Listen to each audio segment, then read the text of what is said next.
I never should have taken the position at St. Augustine's Hospital. The hiring manager warned me that the overnight shift in Ward 7 wasn't for everyone, but the pay was double what I made at my last nursing job. Now I understand why they were so desperate for staff. The ward itself wasn't anything special, just another long-term care facility for coma patients. But something about those endless corridors, lined with identical rooms housing identical beds with identical machines, always set me on edge.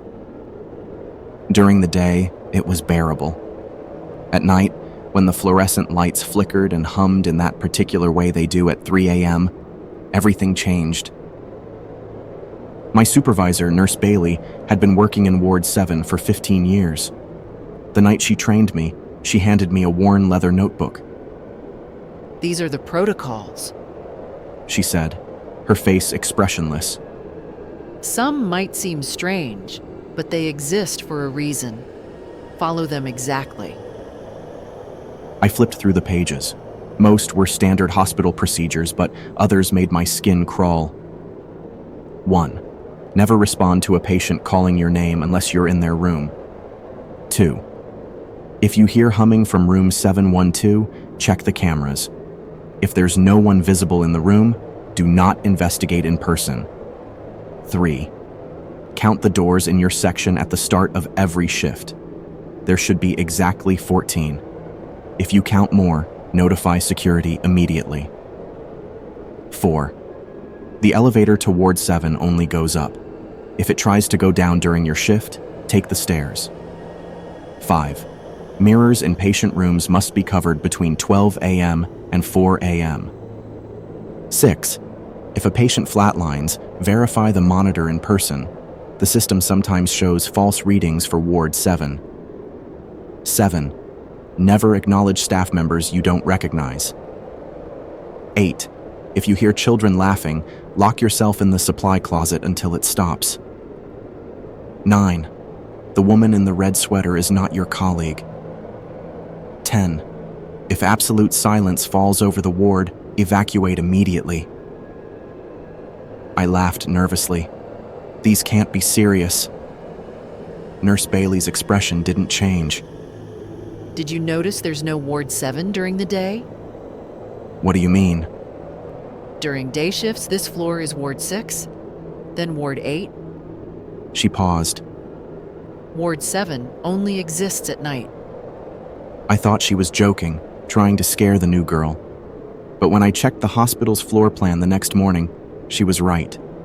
The building went straight from 6 to 8 during daylight hours. My first few nights were uneventful. I made my rounds, checked vitals, and updated charts. The protocols seemed excessive, almost silly, until last Tuesday. I was doing my 2 a.m. rounds when I heard someone call my name. "Emily." The voice was faint, coming from somewhere down the hall. I froze, remembering the first rule. I wasn't in any patient's room. "Emily. Help." It was closer now, just around the corner. I backed away slowly, my heart pounding.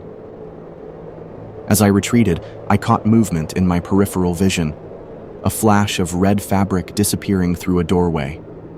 That's when I realized I'd made a terrible mistake. I'd been counting the doors in my section all week, but I'd never actually counted them at the start of my shift like the protocol demanded. I began counting now, my finger shaking as I pointed at each door. 1, 2, 3. The lights flickered. 4, 5, 6. The humming from the fluorescent bulbs grew louder. 7, 8, 9. My finger trembled as I continued pointing. 10, 11, 12, 13, 14. I let out a breath I didn't know I was holding. 14 doors, just like there should be. Then I saw door number 15. It hadn't been there before. I was certain of it. The door was identical to all the others, but its room number was wrong. Ward 7 rooms all started with 7.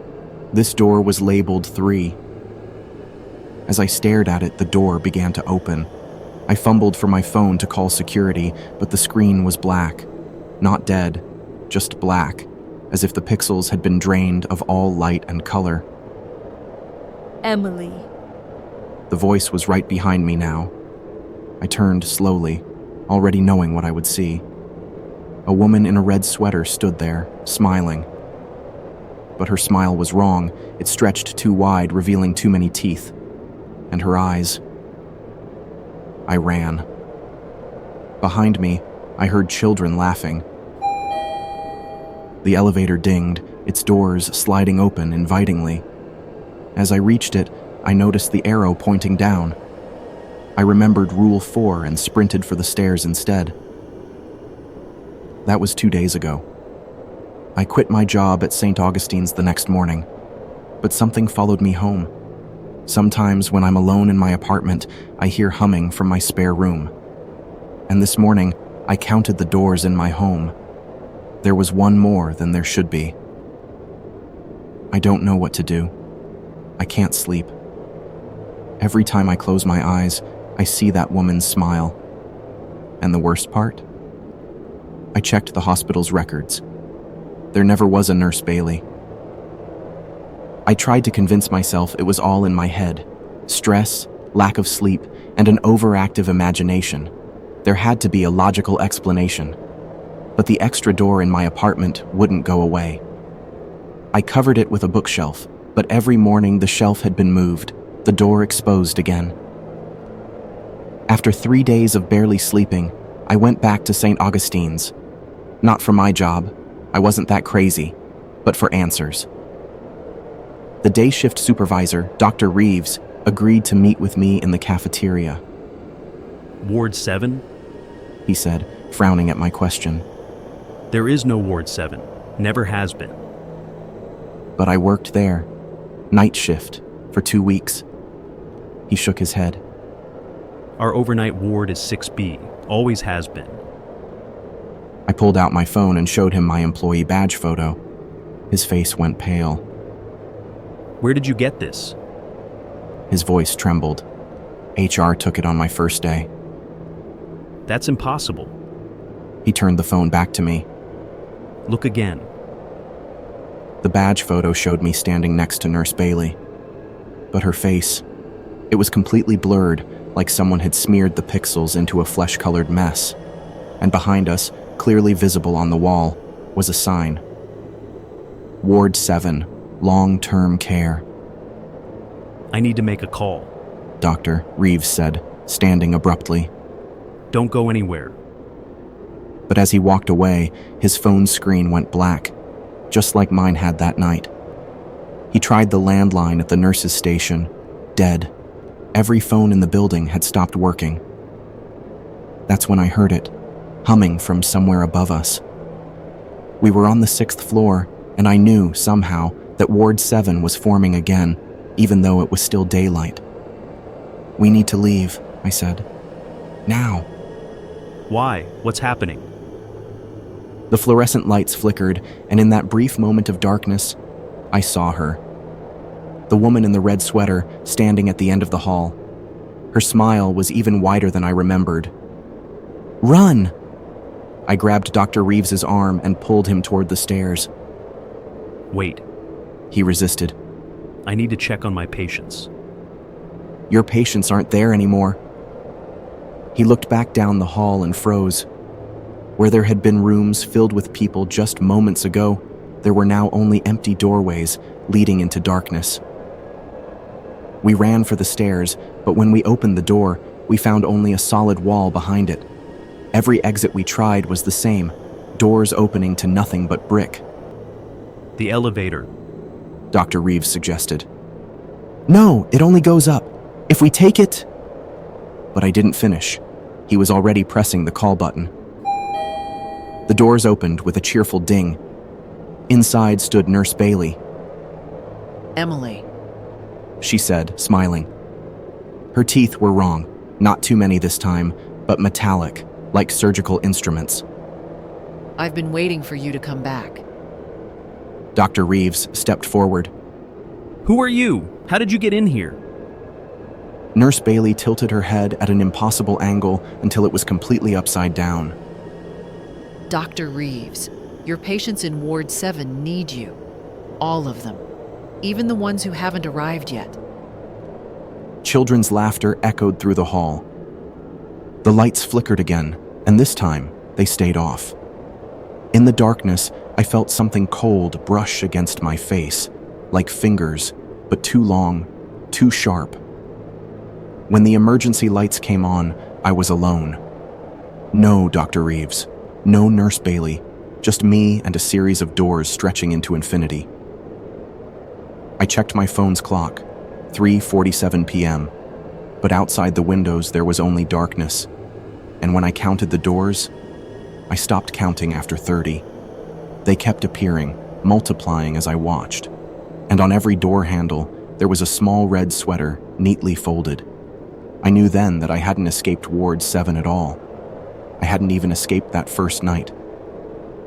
I was still there, somewhere between the 14th and 15th door, trapped in a place that only exists in darkness, and somewhere in one of these endless rooms, a monitor started to flatline. Rule 6. If a patient flatlines, verify the monitor in person. The system sometimes shows false readings for Ward 7. The sound pierced through the darkness, that steady, unbroken tone that every medical professional dreads. I stood frozen, staring down the infinite corridor of doors. The flatline was coming from everywhere and nowhere at once. I had to check. It was protocol. Using my phone's flashlight, I began checking rooms. Each one was identical, the same bed, the same equipment, the same window showing that impossible darkness outside. But they were all empty. No patients, just perfectly made beds and softly humming machines.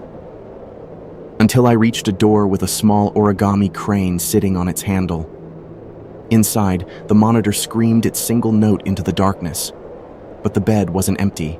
Someone lay there, covered completely by a white sheet. The shape was wrong, though. Too angular, too tall. Protocol said to verify the reading in person. My hand shook as I reached for the sheet. I wouldn't do that if I were you. I spun around. A janitor stood in the doorway, mop in hand. His name tag read Carlos. The last nurse who lifted that sheet?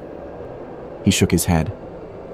She's still here, just not as herself anymore. What do you mean? Look at your reflection. I turned to the window. In the glass, I could see myself, Carlos, and Nurse Bailey standing right behind me. But when I spun around again, she wasn't there. She was like you. Carlos said. Curious, determined to understand. She lifted the sheet and... He gestured vaguely at the window. Now she's part of Ward 7, like all the others. Others? Why do you think there's no Ward 7 during the day? Places like this, they're hungry. They need people to keep existing. Nurses, doctors, patients, it doesn't matter. Once you're here too long, you become part of it. The flatline monitor suddenly stopped. How do I get out? Carlos smiled sadly. You're asking the wrong question. You should be asking, what makes you think you ever left? The lights flickered, and Carlos was gone. In his place stood a cleaning cart covered in dust with a name tag that looked decades old. My phone buzzed, the first sign of normal technology working since this began. A text from an unknown number. Check your badge photo again. I pulled up the image. Where Nurse Bailey's blurred face had been, I now saw my own face, smiling that too wide smile. And in the reflection of the window behind us, a third face, Carlos, holding his mop, watching. The realization hit me like a physical blow. I ran to the nearest patient room and looked at my reflection again.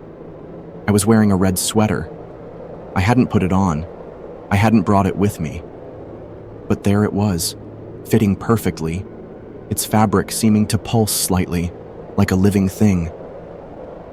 Now you're starting to understand, said my reflection, its mouth moving independently of my own. Why do you think the protocols exist? They're not for protection. They're a test to find the right ones, the ones who will keep Ward 7 alive. I don't want this, I whispered. No one does. At first. My reflection reached out, its hand pressing against the glass from the other side. But you're already changing. Count your teeth. I ran my tongue across my teeth, feeling sharp edges where there shouldn't be any. The lights began to flicker more rapidly now, and with each flash I caught glimpses of other things in my reflection. My face elongating, my eyes darkening, my smile stretching wider and wider. Children's laughter echoed through the halls again, but this time it sounded inviting. I checked my phone's clock, 3:47 p.m. It hadn't changed. It would never change, because time doesn't exist in Ward 7. Only darkness, only doors, only the endless hunt for new additions to our staff. I heard footsteps approaching, someone running, panicked. A new nurse probably, or maybe a lost visitor. I straightened my red sweater and prepared to greet them. After all, it was protocol. The footsteps grew closer. I could smell their fear, a new sense I didn't know I had until that moment. But something was wrong. The steps were too deliberate, too measured. This wasn't a lost soul stumbling into our domain. Then I heard a voice that made my new metallic teeth ache. Emily, baby, is that you? Mom. She appeared at the end of the hallway, looking exactly as she had before her accident 3 years ago, before the coma, before I'd spent countless nights by her hospital bed, praying she'd wake up. We've been so worried. She said, walking toward me. You haven't been home in days. Rule 6 from the protocol flashed in my mind. Your family is not here. This is not your home. But I hadn't seen her conscious in so long. Stay back, I warned, but my voice cracked. You're not real. She stopped, head tilting at an angle that was almost, but not quite, natural. Of course I'm real. I woke up, Emily. I've been looking everywhere for you. That's when I noticed she was wearing hospital pajamas, the same ones she'd worn in the ICU, but the name on the wristband wasn't hers. It was mine. Interesting choice. Carlos's voice came from behind me. He was mopping the floor again, seemingly unconcerned. They usually go for lost children or spouses.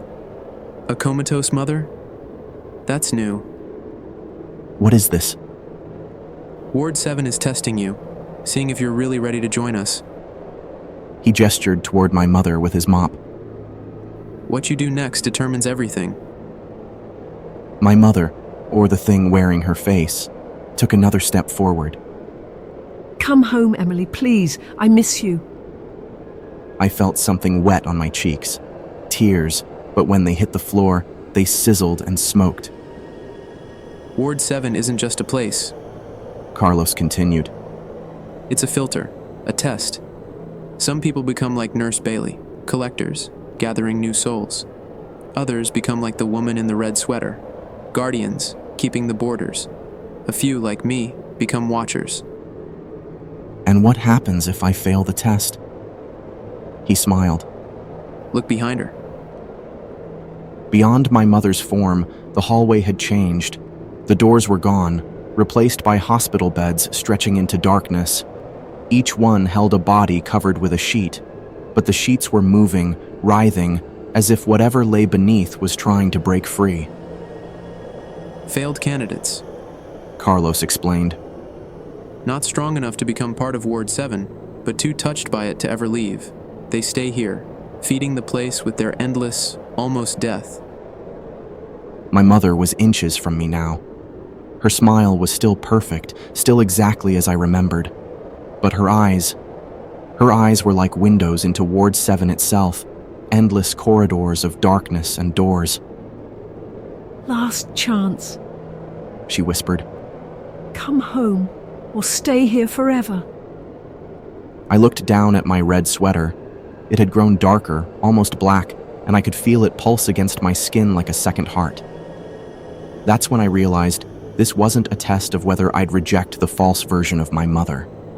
It was a test of whether I'd accept what I'd become. I reached out and took her hand. Her skin was cold, but not hospital cold. It was the cold of empty rooms and endless nights. The cold of monitors that flatline in empty rooms. The cold of Ward 7. "I am home," I said.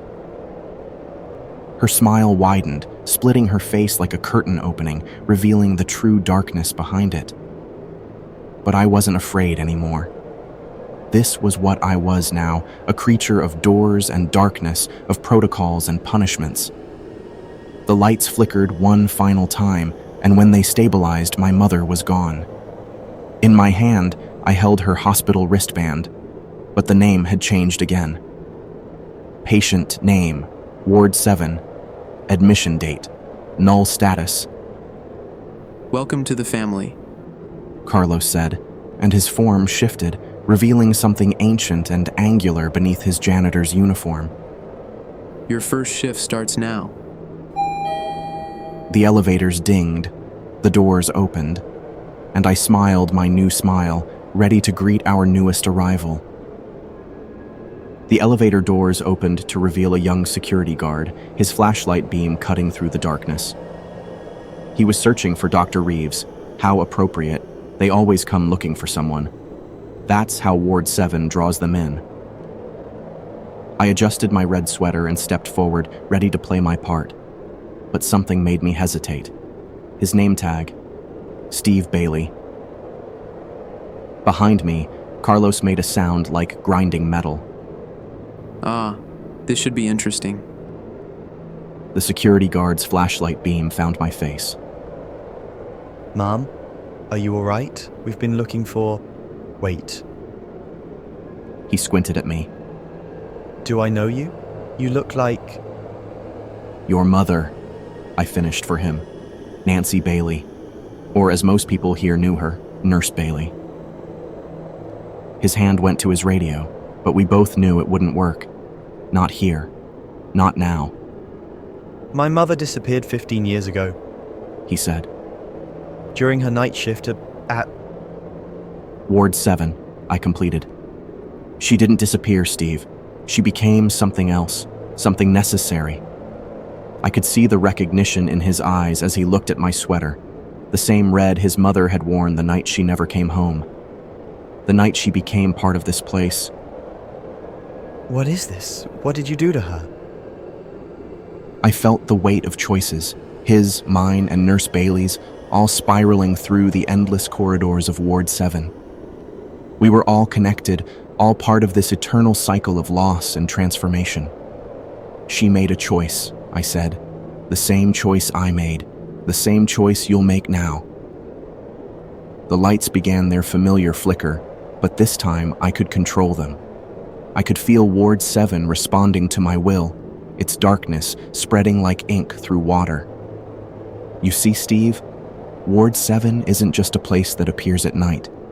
It's a family reunion, a gathering of all the lost souls who found their true purpose in these halls.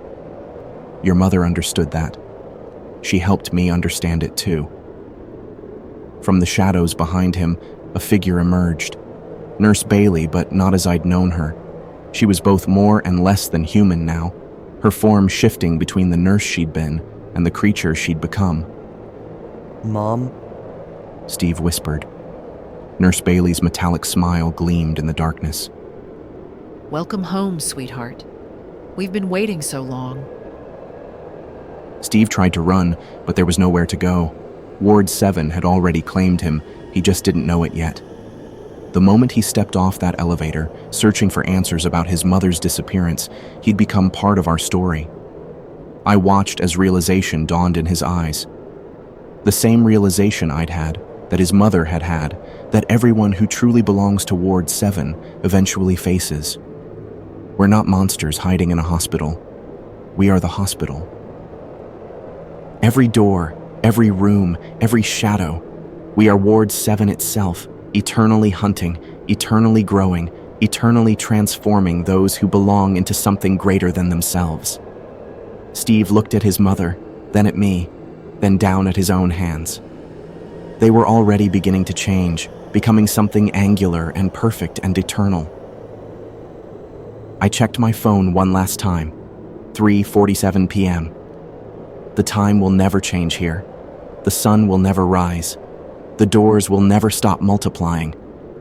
And somewhere in St. Augustine's Hospital, a new sign is being mounted. Ward 7, long-term care, now accepting new patients, and staff, always accepting new staff. After all, a place like this needs a family to run it. And families, as they say, are forever. Even if forever happens to be stuck at 3:47 p.m.